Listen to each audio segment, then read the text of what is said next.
Salut tout le monde, bienvenue sur ma chaîne YouTube.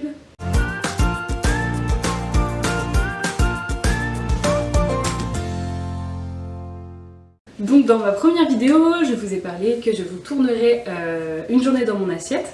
Au final, j'ai bien réfléchi et je me suis dit qu'il était plus intéressant pour vous de vous montrer entre guillemets un room tour de ma cuisine. Et c'est pas de ma cuisine qu'on va s'intéresser aujourd'hui, c'est de ce que j'ai dans ma cuisine et dans mon frigo. Donc pour du coup par la suite vous faire une journée dans mon assiette en utilisant les produits que je vais vous montrer aujourd'hui, que j'achète et que j'utilise donc au quotidien. Donc si la suite vous intéresse, je vous invite à continuer la vidéo et bisous. Donc on va commencer par en fait ce que je vois et ce que j'ai porté de main vraiment tous les jours, c'est les fruits. Alors fruits et légumes. Il m'en faut un minimum tous les jours, c'est-à-dire déjà des bananes tous les jours, il m'en faut une tous les jours parce que j'en mange minimum on va dire une tous les jours, très souvent. Des avocats, je sais que c'est pas forcément bien d'en consommer, j'évite d'en consommer trop, mais là j'en ai racheté parce que je souhaite vous montrer une recette avec des pommes donc un peu vieillissantes qu'il va falloir que je mange bientôt, des citrons et j'ai un pamplemousse en dessous. Bon bref, là c'est pareil, vous avez des bananes, des pommes, bon. Les fruits et légumes que je mets ici parce que du coup ça m'invite à les consommer et je vois quand il y en a qui sont plus mûrs que d'autres. Alors ici vous avez l'autre partie de la cuisine. Donc pour commencer ici vous avez le comptoir à épices. Donc là vous avez 24 épices. Je le trouve hyper pratique et c'est un élément de déco. Il me permet de voir où sont rendues mes épices et qu'est-ce que j'ai en épices, surtout parce qu'avant ils étaient rangés dans un placard et je voyais pas forcément ce que j'avais, ou alors j'utilisais que les premières. Là je vois tout et c'est décoratif. Je l'ai acheté à Leclerc, hein, mais vous en avez partout sur internet, dans les centres commerciaux, etc.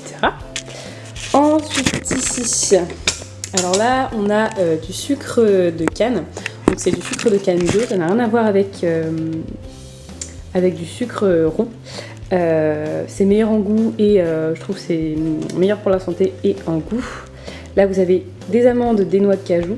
Donc ça c'est super pour des encas ou des goûters, ça cale et c'est bourré de bons nutriments. Ensuite à côté vous avez des baies de goji. Donc ça c'est pareil, c'est bourré d'antioxydants, c'est super pour les desserts ou les goûters, pareil, donc sur des ice cream, dans des yaourts ou autres.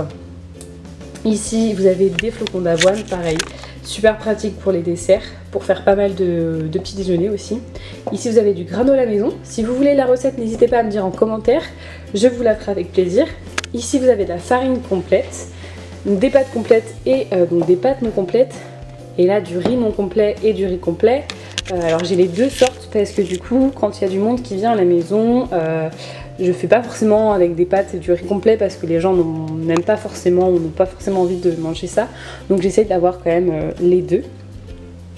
À côté donc, vous avez du quinoa. Donc le quinoa je mets ça, je remplace ça à la place du riz ou des lentilles, ça dépend.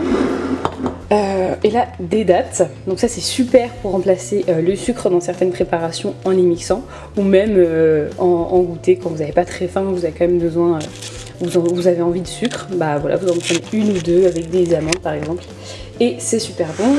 Ici mon petit basilic que j'ai eu il y a pas longtemps par ma maman, donc il s'y plaît super bien ici, il pousse et tout donc c'est super et c'est super pratique aussi.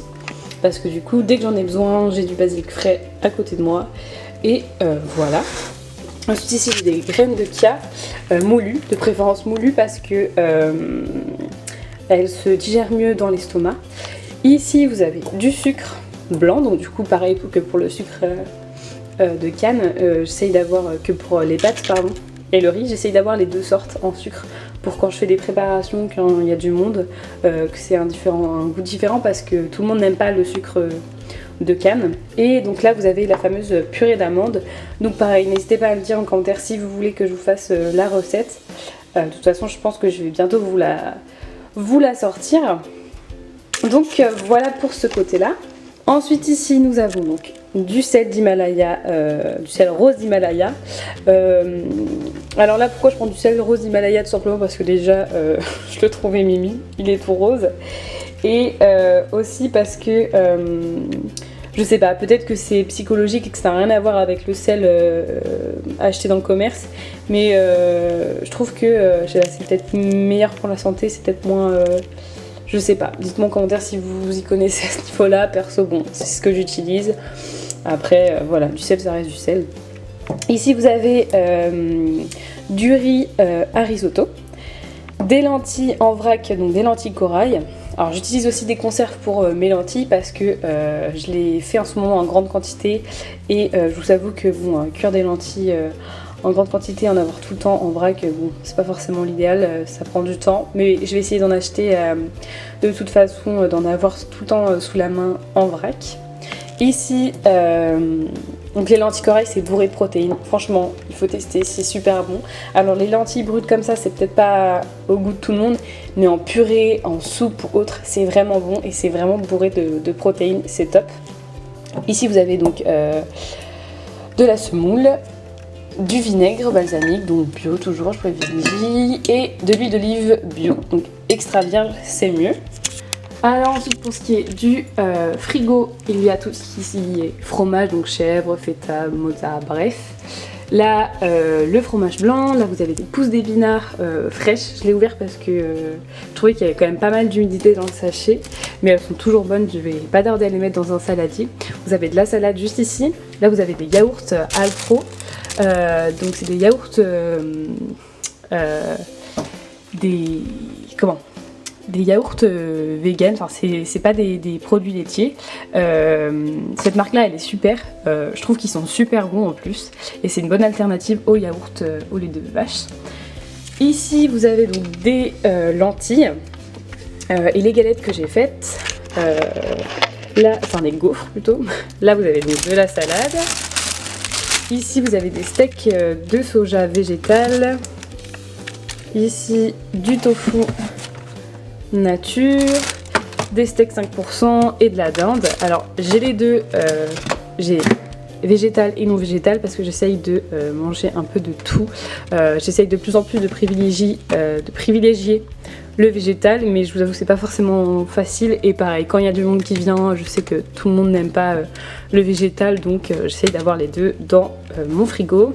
Ensuite il y a des crevettes, tout ce qui est sauce, des champignons, des pâtes, et là vous avez tout ce qui est légumes, tomates cerises, tomates, des betteraves, de la patate douce. Alors la patate douce c'est vraiment super pour faire tout ce qui est dessert, pour les frites, pour les soupes, pour les purées, franchement c'est top.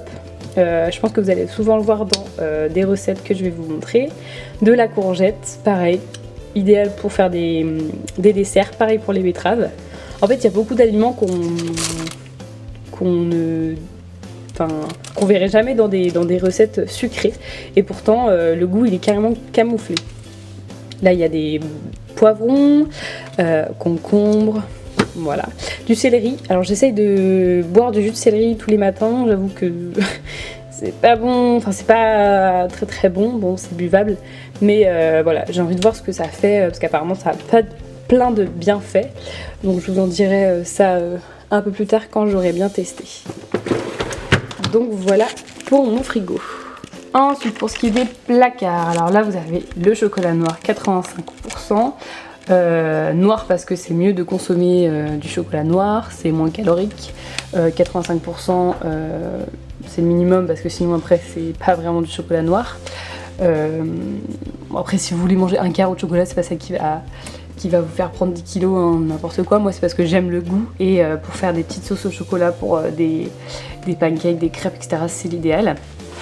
Là vous avez tout ce qui est donc les poudres d'amandes que je fais, les beurres, les pâtes à tartiner, les sirops 0 calories, les farines, les graines de chia, la levure maltée. Alors ça c'est pareil, c'est l'idéal. Franchement c'est super bon la levure maltais pour plein de recettes, mais vous allez voir dans pas mal de recettes aussi. Donc du thé, du café, ça c'est du Liquiflave vanille, pareil, ça vient de chez Bull Powder, c'est un site d'aliments sportifs, de nutrition sportive. Ça vous mettez quelques gouttes et ça sucre et ça donne un petit goût vanillé, c'est super bon. Là vous avez les pépites de chocolat, tout ce qui est pour le sucre vanillé, la levure, enfin tout ce qui est pour les pâtisseries. Ensuite en dessous vous avez tout ce qui est conserve. Donc voilà, j'essaye d'en consommer le moins possible, mais je vous avoue que c'est quand même l'idéal pour tout ce qui est haricots verts, petits pois, maïs, lentilles, pois chiches, etc. Pois chiches et haricots rouges, top pour faire des recettes pareil. Franchement c'est super pratique et on se doute pas du tout que ça va être bon, mais au final le goût y est. Ici les maquereaux, les sardines, le thon. Ensuite ici vous avez tout ce qui est wrap et galettes de riz pour faire des nems, des rouleaux de printemps. Là vous avez toutes les graines et le stock de noix de cajou et d'amandes. Les galettes de riz, ça paraît idéal pour un goûter au petit déjeuner. Vous mettez du beurre de cacahuète, du beurre d'amande, ce que vous voulez dessus. Maison de préférence, des bananes, c'est top. Ou même sans fruits. Hein. Là vous avez tout ce qui est muffin complet, pareil le matin je mets de la pâte à tartiner dessus, des bananes, c'est trop bon, du pain de mie. Ensuite ici vous avez tout ce qui est toutes les pâtes, les légumineuses, des pâtes aux légumineuses, il y en a toutes sortes, c'est super bon, vous allez en voir souvent dans des recettes. Là vous avez le stock de pâtes non complètes, de l'ail, du poivron, des bouillons de légumes, de volaille et de dinde, des pommes de terre et du lait. Donc j'essaie de consommer de moins en moins de produits laitiers, donc je bois plus du tout de lait déjà, je prends plus du tout de yaourt. Donc voilà, du lait de coco, et du coup ça donne un goût et ça change que du lait de vache. Donc voilà, j'espère que la vidéo vous aura plu. Si c'est le cas, n'hésitez pas à lâcher un petit pouce bleu. N'hésitez pas également à vous abonner à ma chaîne YouTube et mes autres réseaux sociaux que je vous mettrai en barre d'infos. Donc je vous dis à la prochaine pour une prochaine vidéo. Bisous!